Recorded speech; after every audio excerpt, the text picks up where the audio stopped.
This is The Art of Wrestling with professional wrestler Colt Cabana. It's Colt Cabana.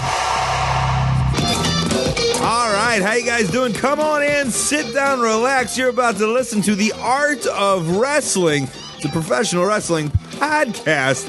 It's a life podcast. It's a personal journal. It's an entryway into the minds, the souls, the hearts, and the lives of the people involved in the world of professional wrestling. I am your host. My name is Colt Cabana. I'm a cold man sitting here in a cold winter. I'm also a personality, a performer, a podcaster. Most importantly, though, I am a professional wrestler.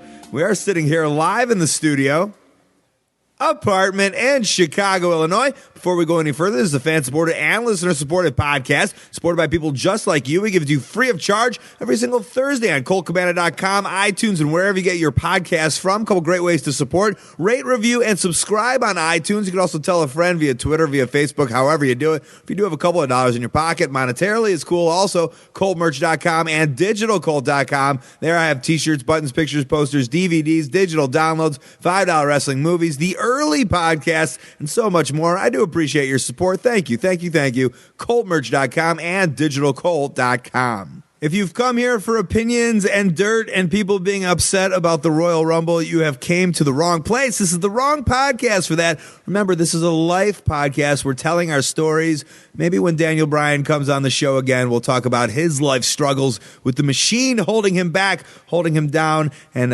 rallying people behind him, which is super cool, right? But right now, we are talking about another man's life in the world of wrestling. The guest this week, Pretty Boy Larry Sharpe.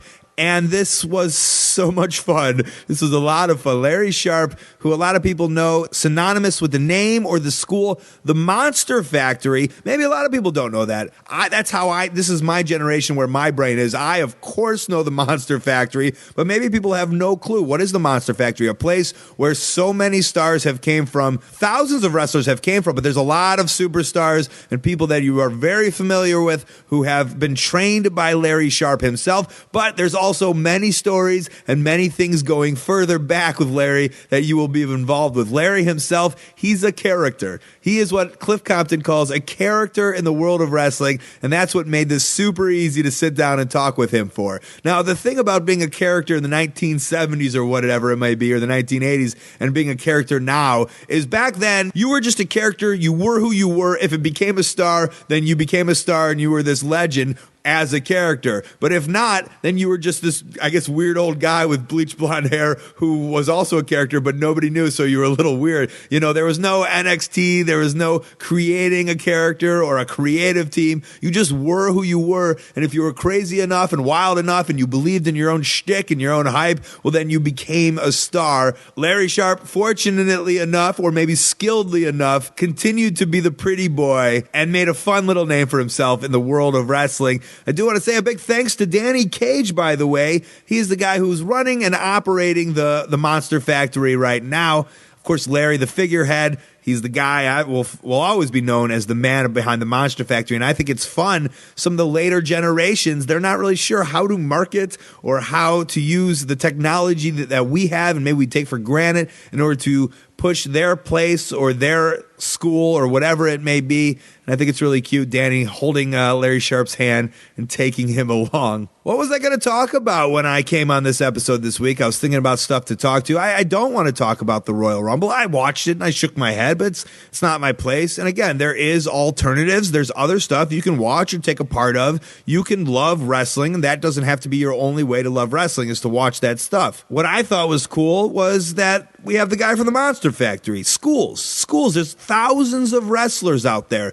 maybe more than thousands of wrestlers, and you have to go to a professional wrestling school in order to become a professional wrestler. And there's so many stories of people doing homework or writing letters or calling voicemails back in the day, calling answering machines and people not calling them back in order to become professional wrestlers. And I've talked a little bit about how I've went to the Steel Domain, and there was Danny Dominion and Ace Steel, and a lot of people to this day, I find it very funny when I get tweets or emails saying, hey, how much is the Steel Domain? Can I go there? Is it still running? This thing has been closed down for a long, long time. It was one of those places that I just happened to fit at my age in a pocket of where it was open. I think it was open 98 to 2003, and luckily that's where I was able to go.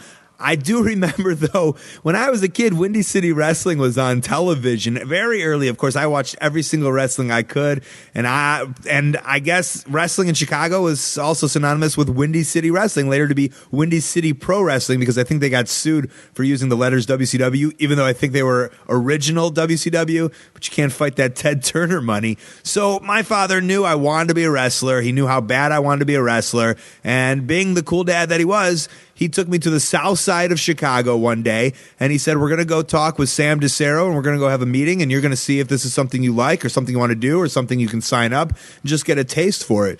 He did say, we're not going to meet with Sam, though, because Sam was in charge of Windy City Wrestling. We're going to meet with his right-hand man, Mike Gratchner, I believe his name was, because on the phone, my father got in a fight with the owner of Windy City Wrestling, and that, I think, is hilarious. Maybe my dad being the businessman that he was, and also Sam being the businessman that he was, that they had already gotten a fight. I had already burned bridges in the pro wrestling industry at 16 or 17 years old because of my father. Now, going back, just saying right now, honestly, I've never really thought about this. I would love to know, like, exactly what went down in that conversation. All I know is he said, hey, we're going to this place. We're talking with this guy, Mike, not Sam, because I kind of got in a tussle with him, and he didn't want to talk to me. So I didn't think I was actually going to start wrestling that day. For some reason in my head, it was always like, once you graduate high school, that's the time you can start wrestling. But I remember walking into those doors and seeing a wrestling ring with no ropes on. But just the idea of seeing that wrestling ring and looking at it, and it was live and in person, and there was no guardrails. I could go up, and I think I ran up and snuck over there and patted on the mat and kind of saw what it was all about. And I know these days a lot of the wrestlers get upset when guys are doing that, but I always look back and remember that time and how exciting it was for me. And I always think, man, like, I'm allowing somebody to have that memory of their first time doing something.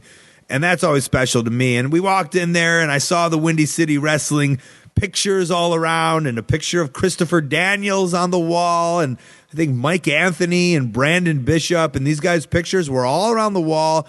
And the reality that these guys were professional wrestlers in my city, and they were walking around town just like me, I think that's when it first kicked in. I did not sign up, nor did I ever go to Windy City Wrestling, nor did I ever wrestle for Windy City Wrestling. But for some reason, even though it had nothing to do with my career, that was always a fond memory of going to that first wrestling school with my father and checking it out and seeing what it was all about. And I think the reality was that this could actually be a reality. And I think a lot of people have those fun stories about wrestling schools. And I think that's what's kind of cool about a wrestling school is you can walk in the doors and you could be like, wow, this is a lot closer than I thought. Song of the Week this week brought to you by ProWrestlingTees.com. Support your favorite independent wrestler directly with a t-shirt. It's ran and operated by OneHourTees.com. Custom t-shirts made to your liking in an hour, a week, or whenever you need them. The song this week, it's by a group called The King Chivas, at The King Chivas on Twitter. It's Bam Bam Bigelow. It's a tribute to him. Larry talks a lot about breaking Bam Bam Bigelow into the business. It's a fun song. Enjoy it, and we'll be back with Pretty Boy Larry Sharpe. Promotional consideration paid for by the following. Hey guys, each week we bring you the Art of Wrestling podcast absolutely free of charge, and we're able to do that because of our supporters and sponsors. Take a second, check these guys out. Highspots.com, hundreds of full-length titles available to download. Plus, they're the guys behind WrestleCon this WrestleMania season, April 5th and 6th. 3 great sessions and the best rates on hotels, plus me, WrestleCon.com, and Squarespace.com, the all-in-one platform that makes it easy to create a professional website or online portfolio. Using the offer code WRESTLING, get a free trial and 10% off, no credit card required. Squarespace uses drag-and-drop technology, so you can just arrange it all from your desktop. You can connect all your social media accounts, clean templates, 24/7 support, and also commerce, so you can set up a shop and sell all your swag. Again, 10% off and a free trial with the code WRESTLING. Squarespace, everything you need to create an exceptional website. If you want to advertise on the Art of Wrestling podcast, you can. Just send an email over to coltwrestling@gmail.com, subject advertising. Thanks. Larry Sharpe on the podcast. Good to have you on. Thank you. Yes, and Go. It's good to be here, man. Yes. I've been dying to do this, and unfortunately, timing hasn't been working for us, but we're going to get her done now. We're in this beautiful office here. Do you like my office? It's pretty Absolutely, nice. man. I built this myself, and I'm glad to have you on. What I know you for so long, and I've always heard the name, is synonymous with the Monster Factory.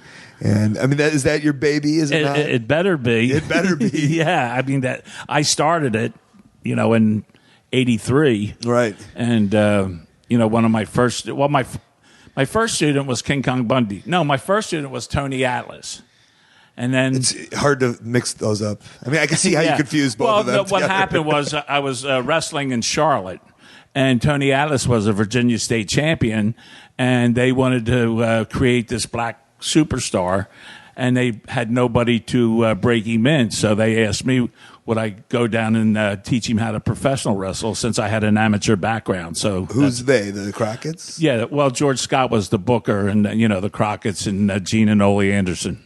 So you're down there just doing Working, the gig? and knowing I'm saying they're going to fire me if I don't do it, so I better go ahead and So you say almost yes. felt pressure Yeah. to start this whole racket, Yeah. right?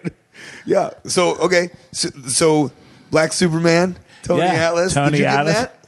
Pardon me? Did you give him that? Yeah, no, Black I didn't give him. Superman? No, I don't know who gave him that. Was he Black Superman when he was there? Oh yeah, he was. He was a unique student to say the least. I mean, I trained him for about a month, and his first week in the business, he made $2,000, and that week I made $400.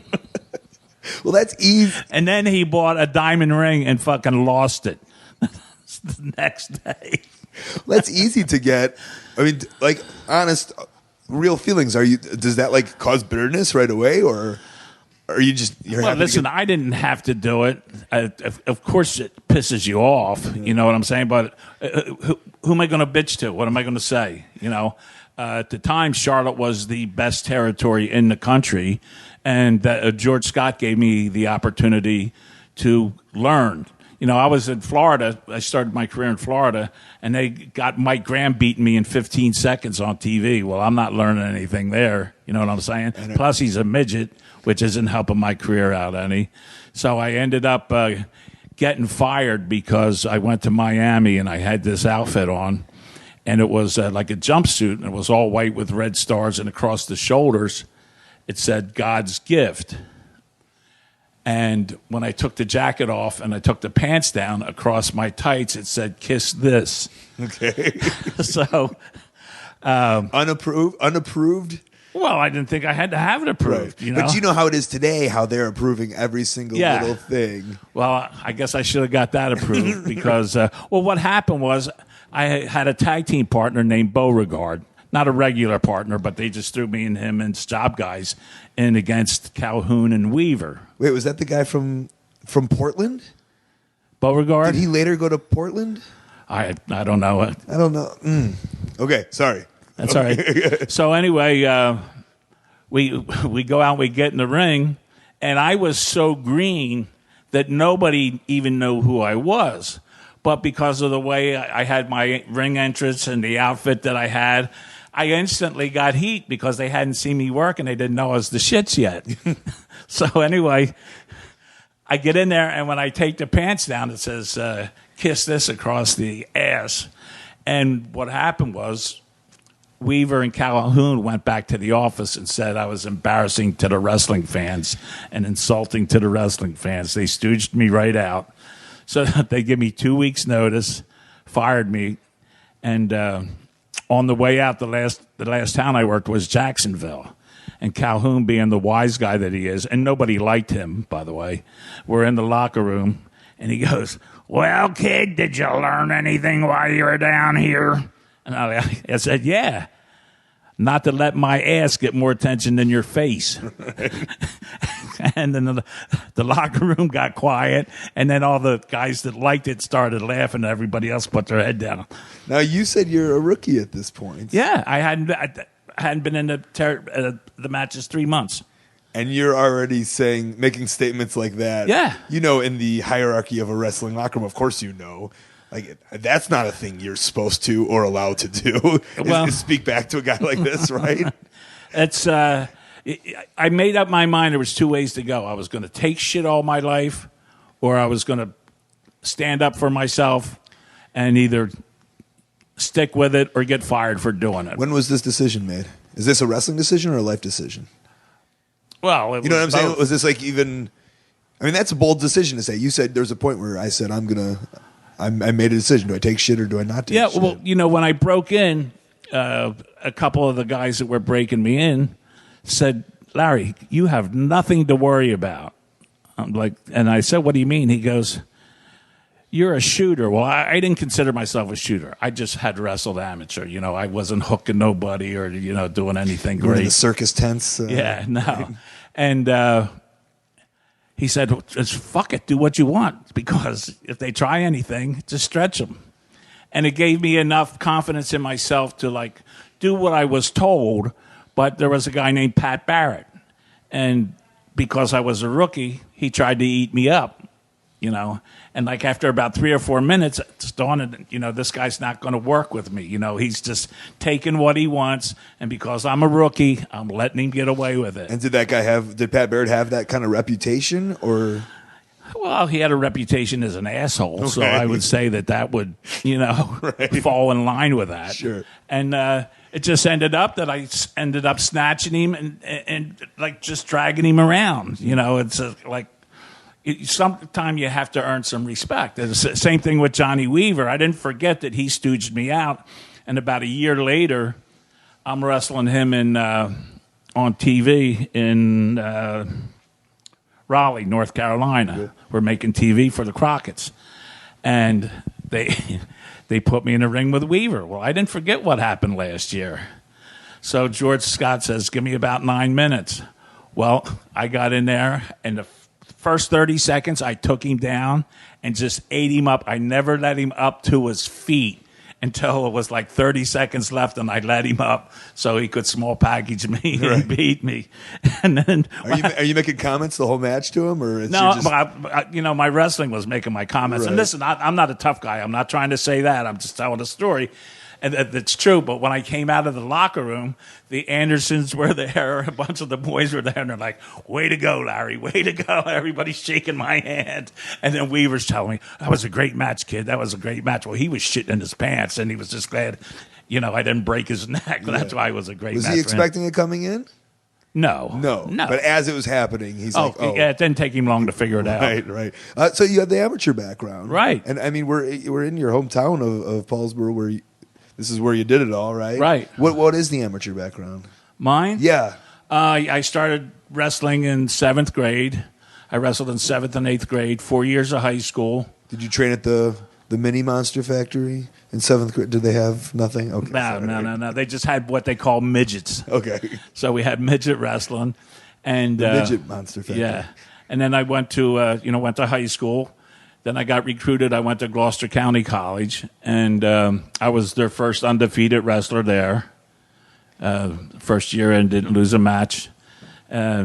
Second year, I think I lost one and went up to Trenton State, was 15-0, and then dropped out. Dropped out? Yeah. Because of professional wrestling? Yeah. What drove you to the regular wrestling? Is it just like... Well, when I was a kid, I was 8 years old, and Camden had a convention hall.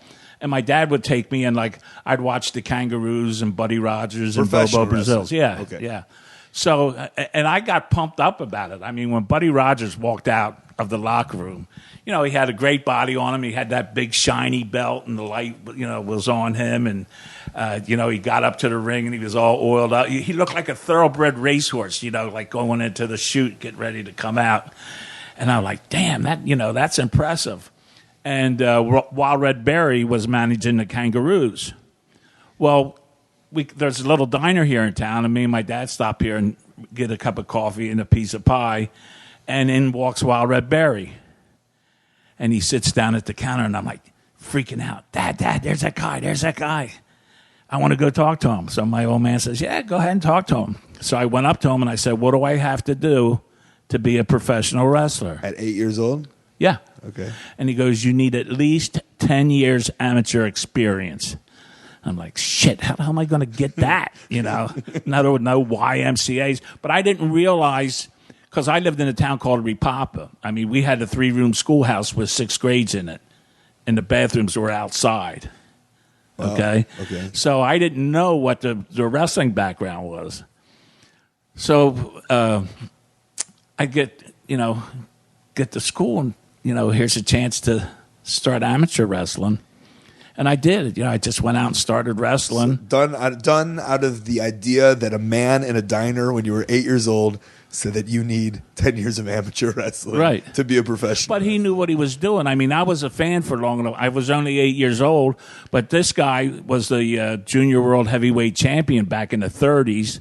I knew the background of wrestling. I started looking at pictures in wrestling magazines before I could read. The first wrestling magazine I bought was 25 cents. Wow. Was your dad a super fan? Well, he took me, But do you remember him getting into it?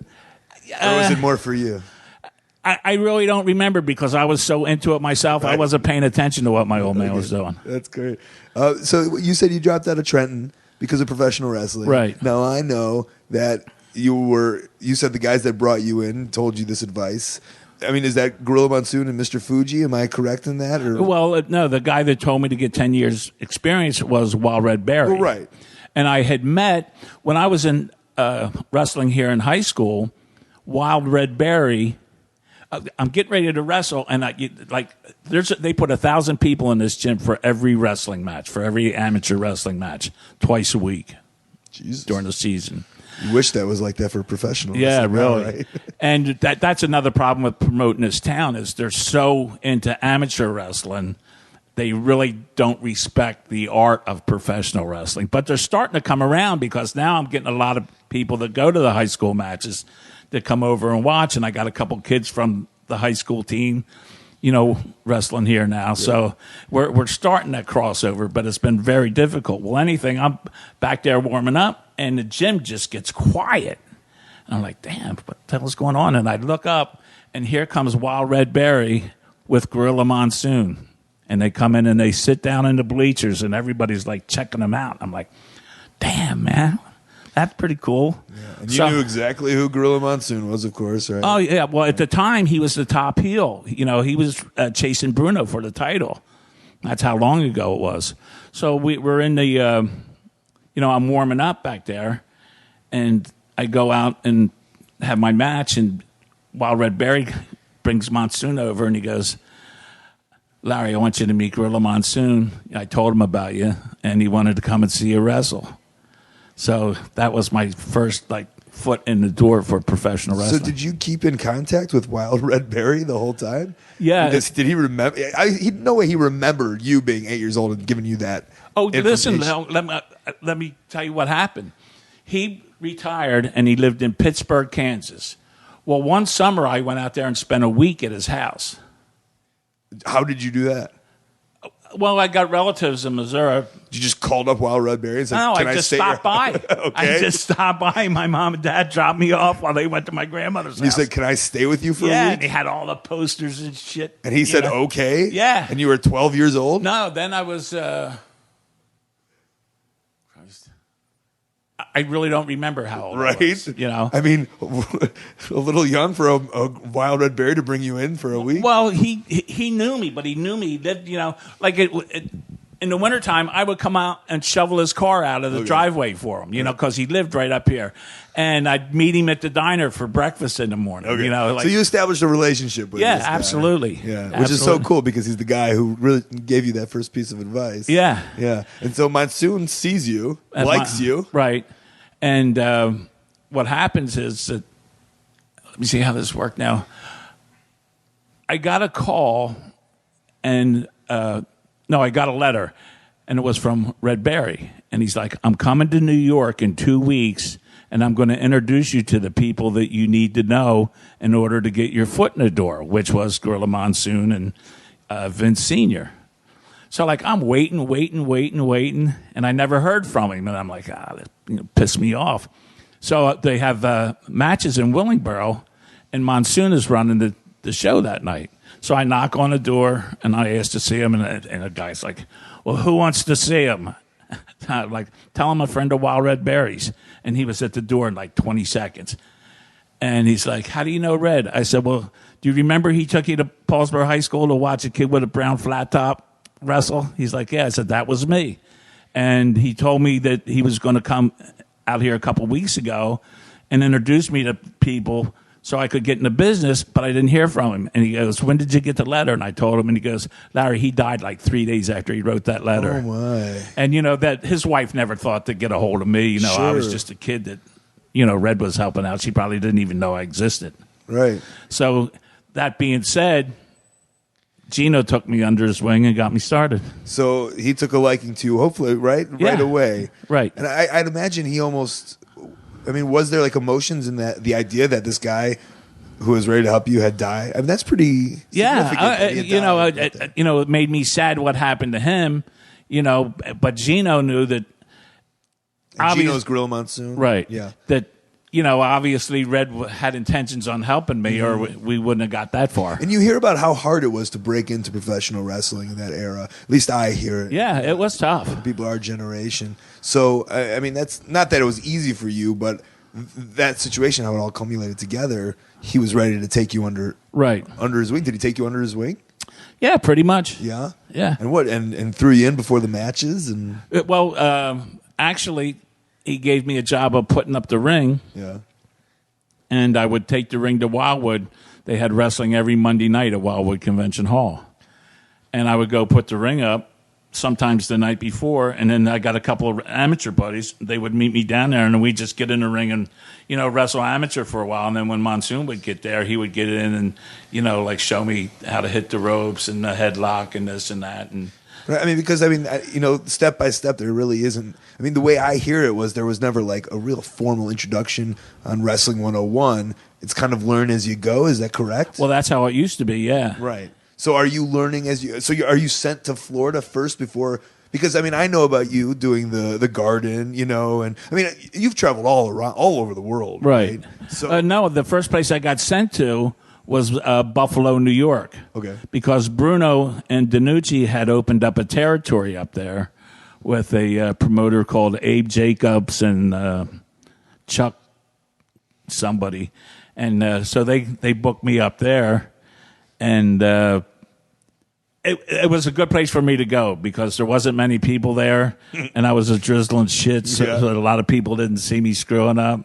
And Fuji is the one that talked to DiNucci, who was the booker for Bruno, into using me. And I could see them like sticking their head out from the corner. And I'd only had like 7 or 8 matches up to that point. And, I sucked. And I'm looking back, and I see Fuji's had that evil laugh on his face, and DiNucci's got this dismal look of like, what the fuck did I hire? So, and I told that story out of Pittsburgh a couple of years ago at a dinner, and before I got halfway through, DiNucci goes, and that's a true story. Now, Mr. Fuji's a guy that, like, my generation, we grew up seeing, in, like, the beanie hat and just, like, a manager. Right. And obviously he was working back then. We hear some weird stories on Mr. Fuji. Oh, yeah. Was he just a wild, crazy? He was sick. Sick in the mind. Yeah. Yeah. Yeah.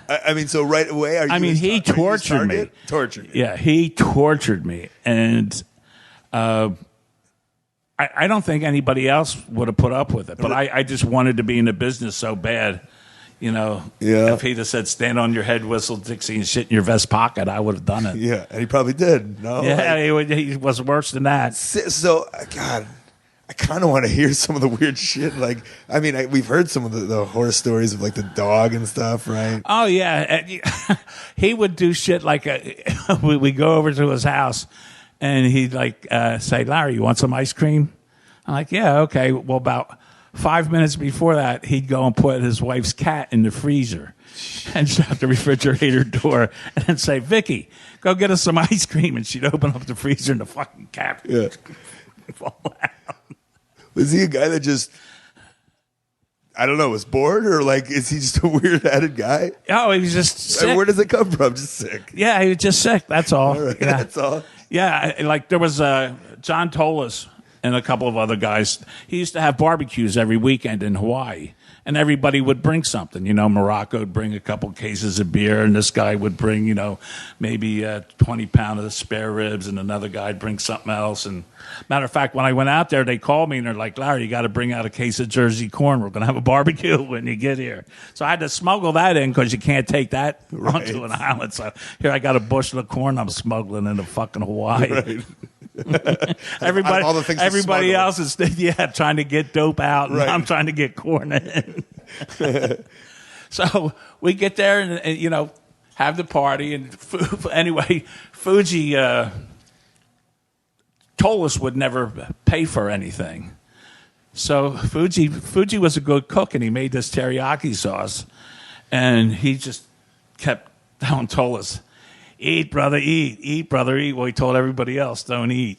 So Tolis is just eating this shit up. And then Fuji goes, you full, brother? Tolis is like, yeah. He goes, how was it? Delicious, Fuji. He goes, has the dog's head in a plastic bag. And he goes, bow wow, John, bow wow.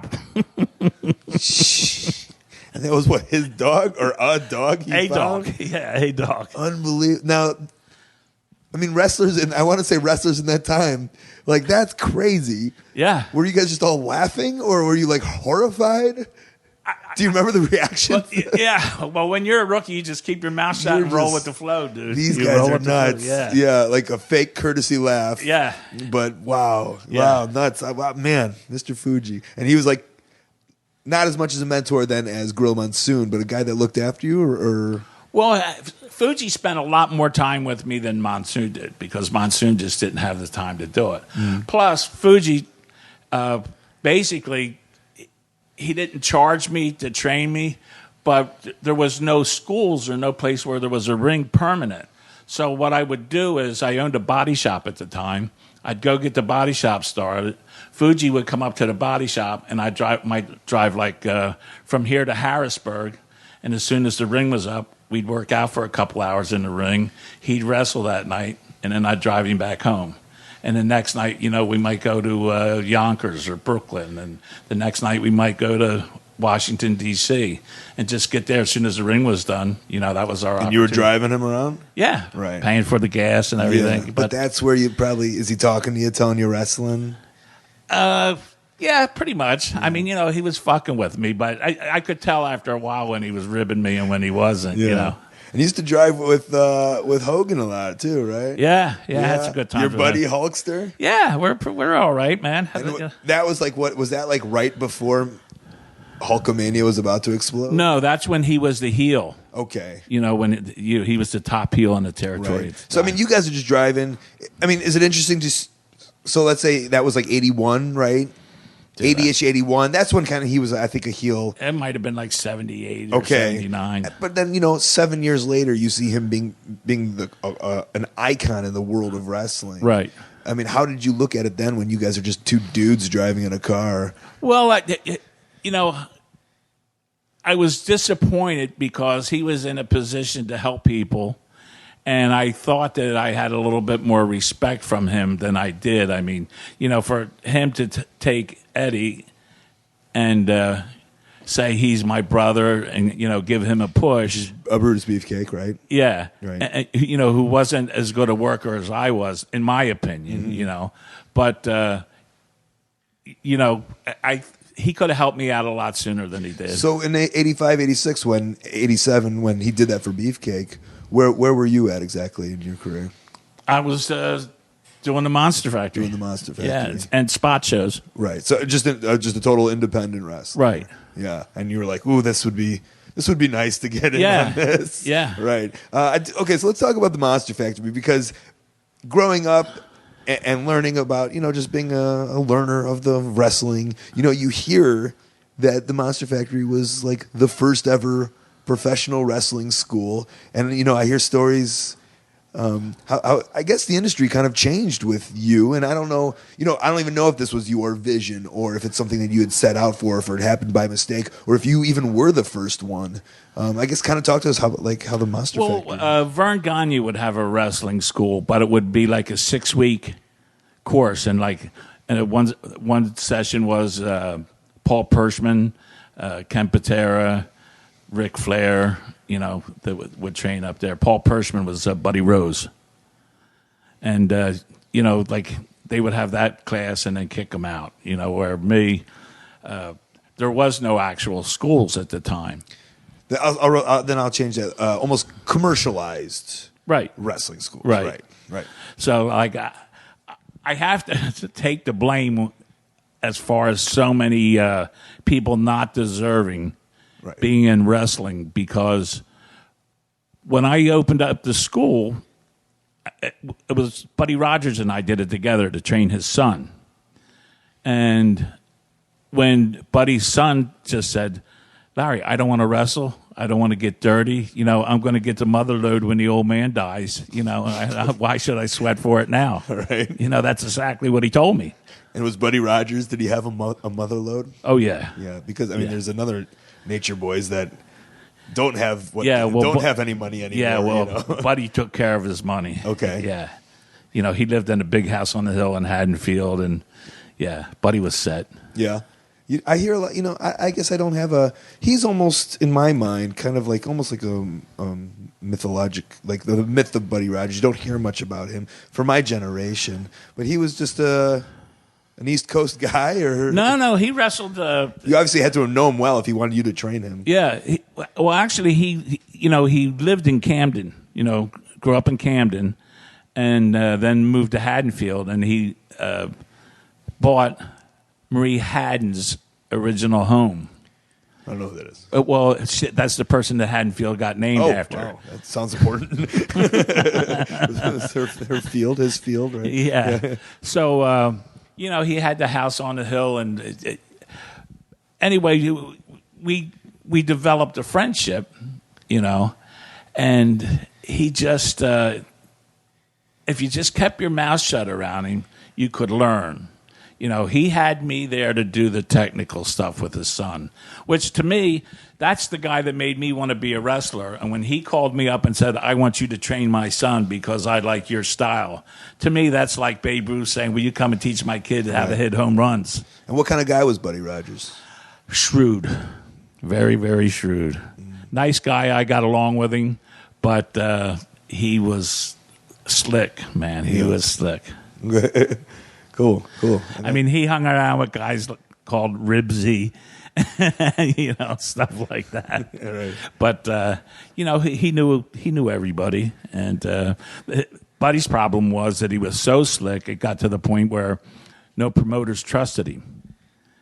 Because what happened was, like, he went to Columbus, Ohio, and got himself over, and then he started telling the promoters, I know this guy, Billy Darnell, and I know that guy. We should bring them in because I'll have great matches with them. Well, they brought him in, and he had great matches with them. But what the promoter didn't realize, now Buddy had charge of the whole crew. Mm-hmm. So if Buddy said, I want more money, or we got to give them more money, or we're going to book this house, if the guy said no, they all walked, and the guy had no wrestlers. That's interesting. I had Bruno Sammartino on here, and he kind of said the same thing. Yeah, he was... I wouldn't lie to you, bud. No. It's fun to hear, all the stories kind of come together. Cool. So Atlas, King Kong Bundy, these are guys before the idea that Buddy Rogers is going to ask you to have this place to train his son. Right. And that was was Bundy in world class? Was he in Texas? Where was Bundy at? Bundy? Yeah. I know because I remember the real young King Kong Bundy from... Well, actually, Bundy had an older brother. Bing Bong? Bing Bong Bundy? Jeff Pallies. Okay. And Jeff wrestled Bob Backlund in the finals of the Nationals in Oswego, New York in college and lost by 1 point. And Jeff and I wrestled each other in high school and college. Jeff calls me up and he says, Larry, he goes, I got a brother. He goes... you need to take a look at. He's huge. I'd like to get him into business. And I saw him. I'm like, oh, my God, if this guy can do anything, he's going to make some money. So he came in and, he got in the ring, and he was like 475 pounds at the time. And, in 2 minutes, he was blown and tired. And I'm like, dude, you should probably try to watch your diet a little bit so you don't get tired. It's going to be hard enough for you training. But, if you're tired after 2 or 3 minutes, and you don't want to sit down for an hour, I don't have that kind of time to spend, So anyway, I swear to God, the next day he comes in, and I'm like, dude, this is a dead serious. This is exactly how it happened. We're in the ring, and I backed him in the corner. I'm like, dude, did you go on your diet? He goes, no, but I switched to Miller Lite. Wow. It's a start. So, yeah, it was a start. Okay. And when I said, so that was up here, because I want to put in context, you have been all over the world, right? I mean, pretty much. You're a traveler. You were Well, I got fired a lot, so I had to move on, yeah. But you were able to pick up work other places, right? Absolutely. How does that work? You just call, for as many times as you piss somebody else, for as much time as you piss somebody off, you have another buddy that will hook it up? Well, you hope that you do. Mm-hmm. When you're green, it's hard because you don't have a reputation of even being a good or a bad worker yet because you haven't been around long enough. Right. But, Monsoon sent me to Florida, and I was down there and got fired for the kiss this on the ass of my tights. So like I'm back in a couple of months, and I'm like, you got someplace else for me to go? He's like, well, you got to change your tights. And he sent me to Charlotte. And George Scott took me under his wing. And I went from doing jobs for Mike Graham in 15 seconds on TV to where George would put me in a ring with a guy that could work, like Rick McGraw, Don Kernoodle, guys like that. And, we'd wrestle 30-minute Broadways. So when you wrestle with guys for 30 minutes that know what they're doing, you get the hang of it if you've got any talent at all. And who blonded up the hair and threw the pretty boy on you? Actually, I did the blonde hair myself, and Vince Sr. gave me the pretty boy name. Okay. Yeah. How does that work with him? You come back and he goes, Larry, you're a... No, he gave me that, like I had a few matches here, and I went to Charlotte, and when I came back, I was working here, and Vince says, get some stuff, and we're going to call you Pretty Boy Larry Sharpe. I'm like, okay. Then he goes, and Jack Evans comes up to me, and he's like, Larry, he goes, where do you get your outfits at? I'm like, Carl and Hildegard. Why? He goes, well, Vince just told me to get the same kind and same color outfits you got. I'm like, why? He goes, I don't know. He just told me to do it. So the next thing I know, Jack and I were tag team partners. Hollywood? No, Blind Bums? Well, we were just tag teams. You would go somewhere and some people would call you. They would label you that. Yeah. Tell me what was Madison Square Garden like the place you always wanted to wrestle as a wrestler? Not like you dreamed to, but like when you started wrestling the Garden, was it like, man, I can't wait to get back there? Well, I wrestled in the Garden like in the first couple months. Okay. Yeah, I mean, they sent me up there, and did you love it? Was it awesome? Sure. I mean, dude, you're in Madison Square Garden. Well, where else are you going to go that's any hotter than that? Yeah. So, I mean, was it always just like the most fun? Were you looking at the calendar sheet and waiting till the Garden came, or was it just... No, they were all fun, dude. They were all fun. Okay. They were all fun. Right. Okay, Monster Factory. Okay. So, his son doesn't train. Right. He's over it. Right. And now what is it? You just have the school? Yeah. And you're just throwing ads in the Pro Wrestling Illustrated? No, or? I didn't do any advertising at all. But, I had a couple of other students that was, keeping it going. And then these two mob guys come down from New York, and they said, listen, we got a guy here. We want it back. We want you to take a look at him. We want to drop him off today, and we'll come back on Monday and talk to terms. And drop him off. Okay. Well, it was Bigelow. And, I didn't want to deal with those kind of people, but when I got Scott in the ring, and like in 15 minutes, he's bouncing off the ropes, doing cartwheels, nip ups, and the guy was 400 pounds. He could do anything, it's like, and I wasn't showing it to him. He could just naturally do it. Did you know these mob guys? No. I mean, they just saw a school. They heard of a school. I didn't ask him, I didn't ask him. No, I didn't ask him. And they're just saying, hey, we're good. And then how is he affiliated with mob guys? Well, he was a bouncer in some nightclubs up in North Jersey. Okay. And he was young, right? Yeah. When he came to you? Yeah. Okay. So they were club owners, And then they came back on Monday and they said, we decided we're not going to back him. Okay. But by that time, he had convinced me that he was worth investing in because of the talent that he did have. Mm. So basically, I trained him on my own. That was, but an investment, right? Well, it wasn't supposed to be. We had, I told Scott, I'm like, look, I can't train you for nothing, but what I'll do is I'll train you for nothing until you start making money. When you start making money, I want you to give me 50% of what you make until you pay back I think it was $1,500 I was charging at the time. I said, after that, I want you to give me 10% of what you make for the next 5 years. And, I'll help you go wherever you can go, do whatever you can do. And he's like, okay, well, he was booked around here. And, we had some great stories. You want a story? His first match, big match, was against Sergeant Slaughter, and it was up at a ice skating place, like up in Vermont or someplace like that. And it was in one of those metal buildings. And, you drop a pin in there and it sounds like an earthquake goes off. People are banging on them aluminum bleachers and it's nuts. So this is Bigelow's first match against Sergeant Slaughter, and it's his first big match. Slaughter's already in the ring. And I was taking Scott to the ring with the Jaws music, okay? Like, dun-dun, dun-dun. And it was like exhilarating because that music was so hot from the movie right at that time. Mm. Everybody knew there was a bad son of a bitch, with a fin's going to come out of the water in a second, just chew somebody up. So as the pace picks up, we start like running a little bit to the ring. And then when it's like, dun-dun, I slap him on the back and I'm like, go. So he runs to the ring and he slides underneath the bottom rope. Gets up like a cat because he was quick, and he takes off and he hits the ropes. Slaughter's in the corner.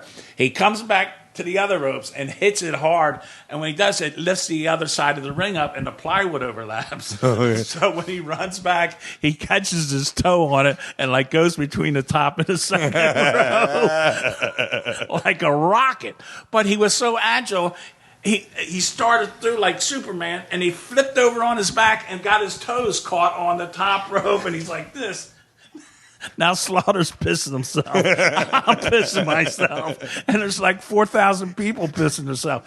But, how can you not laugh? Right. It's just like, it was hysterical. And if there's one thing that I wish I had a tape of, right? I wish it was that. I would watch that every day from then until right now. I'd be showing it to you. Look at this. Out of 40 plus years or whatever it might be in wrestling. Yeah. If you could only one of the greatest high spots ever. That's great. And now was he tattooed in the head when he came? No. No, he wasn't. No. Did you tell him to go get tattoos on his head? I said, dude, you want to make $1 million? And he's like, yeah. I said, go tattoo flames on your head. Come on. Yeah. And he's just like, okay. Yeah. And he got a bottle of Quavo, and he had tattoos, and he went to his buddy's tattoo shop, and he drank the quart, and they came back with tattoos. Why? So you said to him, get flames. Yeah. Why flames? Because he already had a little ball of flames on the side of his head. Okay. Why did he have that? Did you ever ask him? No. All right. And did you give him Bam Bam? No, he had that. I guess they called him that in high school. Okay. And I mean, till he passed, were you guys close? Was there falling out, or were you? I don't know. We had a problem along the way. Yeah. Yeah. That's just how it is. Yeah. Well, it's it got to a point after a while, like maybe a year, that he knew a lot more about wrestling than I did. Right. And when we went to Japan for 3 days, and then they said, we want you to come back for 3 weeks. So him and I sat in a room, and I'm like, how much do you want to come back? He goes, I'm not coming back for less than $5,000 a week. So I filled out the contract, and I put $5,500 in there. And they took it. All right. And then now I'm supposed to get 10% of that. All right. And they also said, we want you to come and manage him, and we'll give you $3,500 a week. I'm like, okay. Well, when the contracts came and he saw that I was making $3,500 a week, he thought that he shouldn't have to give me anything, that should just negate our deal. Right. And he, accused me of ripping him off and doing stuff behind his back, and I don't feel that I did that. So that's pretty much where it got severed. Okay. I do. There's a couple things I want to talk about before we kind of finish up here, which there's a million things for you to talk about. So you've just done the most random stuff, right? Like, not random to you, but weird, bizarre stuff. And I'm out here at the Monster Factory, and I'm looking along the wall, and two different things catch my eye. One thing is Andy Kaufman. Right. So you were the referee for his ladies match, is that Yes. right? And He declared himself the intergender champion of the world, if you remember that. I do. Okay. And I mean, I don't remember it from remember. yeah, so seeing it on anyway, Saturday Night and Live. he's on Letterman or Jay Leno or whoever, and he's challenging these women and stuff like that. And the next thing you know, he's going to be wrestling all the secretaries from the Playboy Casino in Atlantic City. So Buddy Rogers calls me up because he was a casino host down there. That's how it got set up. And Buddy says to me, he goes, listen, can you come down and referee this match? And I'm like, yeah. Well, and about like 2 days later, Buddy had I slipped on the soap in the shower, and I'm in the hospital with a lawsuit ready to go. So I go see him in the hospital. And I know it's a work, but I won't insult him by, mentioning that. So anyway, I go and see him, and I'm like, what do you want? But like I said, Buddy always called me LaRue. He goes, LaRue? He goes, you take care of it. I have total confidence in you. So, here I go. I got no finish. I don't know what they want. So you're booking Andy Kaufman versus a secretary. Yeah. At the Playboy. That I'm refereeing. Okay. Okay. Well, anyway, he wrestled 15 secretaries, and pinned them all.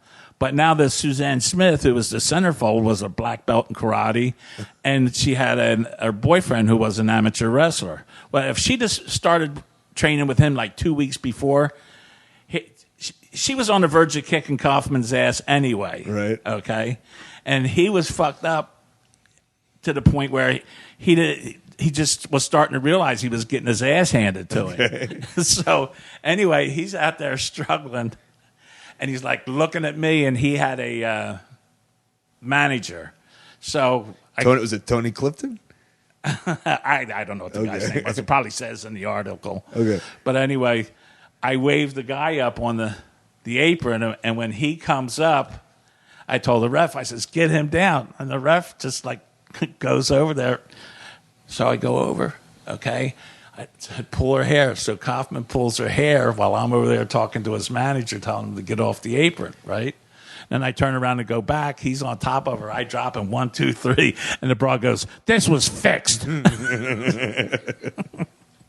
then that made it into Playboy. Yeah. Right. And you said, I am in Playboy. Yeah, I've been in Playboy. And then the other thing, how was Kaufman? All right? Or just... No, he was weird. Weird? Yeah. Well, I mean, that was known, the right? dude never drank a beer in his life, and then, Well, let's not judge. It's okay to not. I'm just giving it what I observed. That's all. But that's why he was weird, because he didn't drink a beer? Well, I mean, he ended up having a heart attack way before me, and I drank a lot of beer. Fair enough. I saw there. So there was. I've been doing this comedy show where we watch weird, bizarre things in the world of wrestling, and I did it in Scotland for a month. And so I had to go through all this weird stuff to watch. And one of the things that I played that always got a great laugh was Phil Collins in The Ultimate Warrior. Right. In a music video. Right. And then here it is, a picture of maybe your stepdaughter or Megan, yeah. Yeah, I mean, there's a picture from that video. Right. Were you involved in that video? Yeah, I set the whole thing up. We shot it right here at Paulsboro at the Hill Theater. How did you set that up, and why? Are you friends with Phil Collins? Well, I am now. Okay. But they wanted to do something, and my... What song was it? Do we remember? I don't even... Two Hearts. Two Hearts, Two right. And please, everybody, YouTube that right now. Ultimate Warrior, Two Hearts, Phil Collins. Okay. Yeah, so anyway, we the guy calls me up and he wants to rent the ring because they're going to do this thing with the Ultimate Warrior and Phil Collins. So my friend owns the studio, and he asked me about renting a ring, and I'm like, well, who's, what do you got planned for it? He goes, Larry, I don't know. He goes, would you be interested in refereeing? Like, yeah, dude, I'll referee. Right. So I sat down and talked to Phil Collins for a little bit, and I happened to have a student at the time that was the same exact size as Phil Collins. So we put like a skull cap on both of them, all right? And Phil Collins would just like go in and lay on the Warrior for the tight shot. Right. And then get out, and my student would like take all these bumps, and I'm counting. It worked out great. If you watch it, it's pretty smooth. It's pretty smooth, yeah. If it wasn't, I'd say it was a shits because I got enough stuff to say it's a shits about. And so those are two. Am I missing any other weird, bizarre things that I wouldn't even know that has... Well, we were... Dynamite Jack and myself were in Puerto Rico, and we're the tag team champions. And we decided, since we're wrestling in a baseball stadium, there's 42,000 people there, and we hired a helicopter to land next to the ring. You hired it yourself? Yeah. Did you ask anyone? Oh, Carlos is like, he ain't going to pay for nothing. Carlos Colon, right? Yeah, he ain't paying for shit. So anyway, that was a pretty big rush because when you come over, it was a light drizzle, and the lights are on in the stadium, and no one knew. All we told them on TV was we were going to give them a surprise that night. That's all they knew. So it was an honest surprise. You didn't tell anybody? No. Wow, okay. So we take the helicopter, and here we come in. Oh, well, earlier in the day, I got ahead of myself. Are you familiar with Puerto Rico? Yeah. You know where the Condado is, right? No. Well, the Condado is the main tourist spot where like the Holiday Inn and all the big hotels are, and there's like 5 roads come together in one intersection, and you know what the traffic is like down there. All right. So anyway, and the way they drive down there too. Yeah, and the way they drive down there. So I told Carlos, I said, why don't we rent a car? And we got this angle going, and I said, I just blast you in the side of your car with my rent-a-car. You freak out, get a tire iron out of the trunk, beat up the car, and then chase me down the street, and Jack Evans down the street. He's like, okay. So right at rush hour, I blast him. Okay. He jumps out of the car, grabs the tire iron out of the back, right? Who's got the camera? They set the camera up? Oh, yeah. Okay. Yeah. So anyway, and he just starts trashing our rent-a-car, right? And Jack and I are running like for our lives. Now, in the meantime, it's rush hour, and cars are backed up as far as you can see in every direction. And we just ran into this gift shop that's there in the tourist section, right? And we're like, call the cops, call the cops. And my partner, Jack, he could speak fluent Spanish, and he starts laughing. I'm like, what's wrong? He goes, the lady's on the phone saying some Puerto Ricans are trying to beat up 2 American tourists. So we did that angle, and it worked, but the problem was they had this machete murderer that they'd been, like, the guy was cutting people's heads off for 2 years. Okay. And Can I make a bad joke? What's that? Can I make a bad joke? Go ahead. Was his name the Invader? No? All right. Maybe a bad joke. All right. So anyway, the news, we're waiting for it to come on the news. Well, didn't they catch the fucking machete guy the same day? So he stole the headlines on the newspaper, the news. And that was an expensive, an expensive thing. Bashing up a rental car, bashing up Carlos. It cost me $12 for insurance. Oh, I think the statute of limitations I are up took on that fucking car back. That's great. And so then then following up, you come down in the helicopter that night. That night we come down in the helicopter. And invested in yourself a little bit, right? Yeah. That wasn't $12. Well, and Carlos got taken to jail for chasing us with really? Yeah, and that was a shoot, right? Jesus. So now he's cutting a promo from jail because he had so much juice down there. He's like, "Can I get some cameras down here?" So Always behind thinking bars. wrestling, right? Yeah. And he's like, Larry Sharpe got me locked up, and it was his fault, not mine, and he's going to be out there wrestling tonight, and I'm going to be sitting here in jail, and this and that. So it was supposed to be Jack and myself against Carlos and Jose Rivera, Carlos's tag team partner. Well, since Carlos is in jail, they had Sticky Steinborn take his place. Okay, so we're like 20 minutes into the match, and all of a sudden you hear this huge pop, and here comes Carlos with his suit on that he had on in jail, like a regular suit that he was wearing that day, comes through the crowd with his Samsonite suitcase, gets up on the apron and hits me on the head. And brother, the blood went, and the place just went nuts. And then he goes over and hits Jack Evans in the head, and Jack's juiced, right? So, it was nuts. But you didn't know if he was going to get out of jail on time, did you? No. I mean, was that just a thing? Yeah, that was just a thing. Wow. That was just the and thing. he just called it. He's like, fuck it, I'm going in there. And, Yeah. Well, he's the owner of the territory. Right, that's right. He owns it. But anyway, we had landed in the helicopter, and all these Puerto Ricans are like on their feet watching this thing come down, and it lands, and we get out. So I get out first, and I'm holding up the strap, and then I hear this huge pop, and my partner behind me is getting out, and I figured, they were just popping for us. But he slipped getting out of the helicopter, went on his ass in front of all these people. In Bam Bam Bigelow fashion, right? Like Yeah. Oh, well, right. This podcast could be probably a 10-hour venture, but I do appreciate you coming and sitting down and sharing some fun stories. Yeah. How long have you been in wrestling now? Well, if you count amateur, let me see.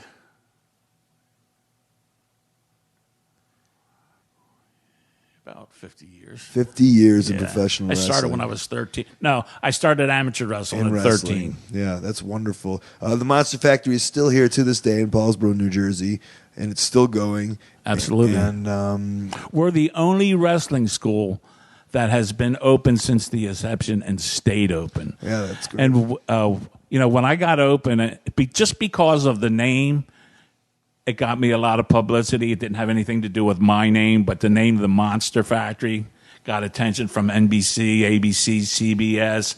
I was on the front page of the Wall Street Journal, the front page of the New York Times twice in 1 week.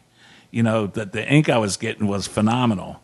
So what happened was every guy that had a wrestling school, it was like the Joe Burns Wrestling School or the Johnny Valiant Wrestling School, or they all named it after themselves because that was what their egos were. Right. Well, my ego was like Money in the Bank. I didn't give a shit if it was called Larry Sharpe Wrestling School, and so we just stuck with the Monster Factory. And had Bigelow in the car. And we're just like talking, what would you call it? He goes, well, what are you doing? You're making monsters. I'm like, yeah, where you make them at a factory. Yeah. And you franchised them out too a little bit, Yeah. right? Yeah. Yeah. The first to happen. Yeah, we had one in Baltimore. Then we had one in Tampa. Then we had one in Toronto, one in Kansas City. Unfortunately, in the places where they went, once you saturate the market, you might have like 50 kids in Tampa that want to be a wrestler. Okay. Well, once they join and you've run them through, there's not enough population of young people down there to maintain Right. it. But like this area, I can pull from Philly, I can pull from New York. And you did say that, like, it might have been your fault that some of these people are getting in. Yeah, because other guys open up wrestling schools that couldn't wrestle themselves, and like they shouldn't be allowed to wear a pair of boots themselves, and they're teaching other people how to wrestle. That's a joke, and that's my fault. All right. And does that live on your? Is that on your conscience? Do you think about? I brought it up, didn't I? Yeah. Fair enough. It's yeah. Yeah, that bothers me. Right. But I've never personally sent a piece of shit out of this place, but, there's been other schools, or I've had students that opened up schools that weren't ready to be a professional themselves. And, what I was charging $2,000 for, they were charging $1,000 for. And, Right. just how that goes. And that's the thing. I mean, but it's the evolution of wrestling, and as the bigger the promotion gets, that all kind of gets weeded out. But there's also the theory of the lower shows are what ruins it for the better shows, or the smaller shows, and so on and so. Well, you forth. saw what kind of talent we had here tonight. I'm pretty proud of it for just being a little, independent guy. Yeah, it was good. The Monster Factory, beautiful, man. Monsterfactory.org is the website, Right? And is there? I mean, you're not. Can people reach out to you? Are you on the internet? Yeah, well, they can reach out, and Dan will pass it on. Okay. All right. Great. Wonderful. Hey, all right. Thanks for being on. Thank you for your time, man. I appreciate it. I hope it worked for you. Awesome. Thanks, Larry. Bye. Thanks. So much fun. The pretty boy, Larry Sharpe, on the program telling his stories, Kaufman stories, Bam Bam Bigelow stories, tattoo stories, helicopters, flying down from helicopters. And that Puerto Rico thing was crazy. That's just something that will never happen ever again. And it's unfortunate. But I think it's cool that we can sit here and listen to those stories and kind of hear how it was. What we're doing right now, in 30 years, they're going to be like, wow, I can't believe what that Colt Cabana did. We were never allowed to do that right now. That's crazy. So we all have our own eras, our own stories, our own things that we can make happen. Thanks a lot, Larry Sharpe, for sitting down and podcasting this week. Before we get out of here, let's get into some plugs and Upcoming events. All right, the best way that you can support ColtMerch.com and DigitalColt.com. I do have a Twitter at Colt Cabana. I have a very public email, ColtWrestling@gmail.com. Maybe you're a promoter, want to put me on your upcoming show or convention. Every single Monday night, Marty DeRosa and I are YouTube stars, worstpromoever.com. Head on over to my website, ColtCabana.com. I got a P.O. box. Send me something fun in snail mail or sign up for the newsletter. And Facebook/AOW podcast. Like it.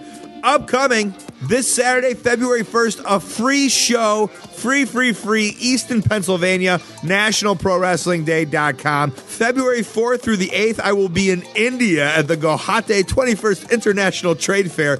Google.com. That's going to have all that information for that, if you can even remember that. Saturday, February 22nd, Edison, New Jersey, ProWrestlingSyndicate.com. Sunday, February 23rd, Charlotte, North Carolina, a live iPay-per-view for $5, Wrestling.com. Marty and I will be there in person on our iPads, on Twitter, doing commentary. Thursday, February 27th, Omaha, Nebraska, Colt Cabana and Friends Comedy Show with Marty DeRosa and Ian Douglas Terry. WaitingRoomLounge.com. That's my first time in Omaha. Friday, February 28th, Berwyn, Illinois, AAWrestling.com. Thursday, March 6th, Chicago, Illinois. Here's another free show. Colt Cabana and Friends, Marty DeRosa and Ricky Gonzalez. A free show, EmporiumChicago.com. Emporium is also a barcade, which means they have all the old school arcade games for just a quarter and pinball. That's a great place. Please come and check that out. Saturday, March 15th, London, England, RevolutionProWrestling.com. And then Mania Weekend, Thursday and Friday, April 3rd and 4th, New Orleans, Louisiana, TNMComedy.com/Colt.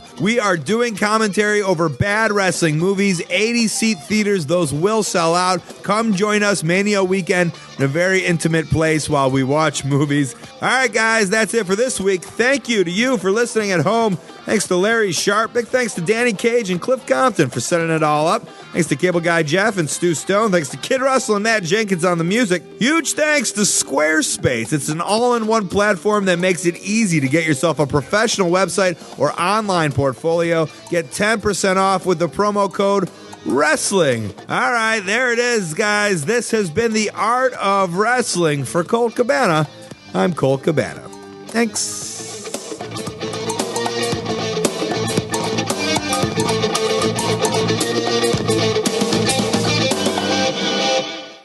I will try to maintain my sense of humor throughout the interview.